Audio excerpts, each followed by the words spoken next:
এটা কি? হ্যাঁ, এটা কি? এটা এটা ডিম। ডিম কই? এই যে ডিম।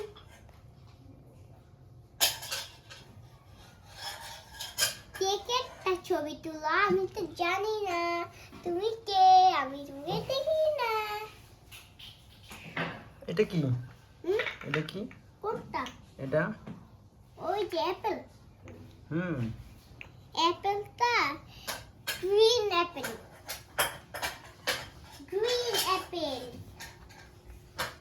এগুলো আমাকে খাবে? এগুলো কি? হ্যাঁ, এগুলো কি? হালুম পাখি। হাঁড়ি পাতিল? হ্যাঁ, এগুলো কি? Chair table? হ্যাঁ। চেয়ার টেবিল সাজাও। না, আমার পরে সাজাবো, তো খুলতে পারছি না।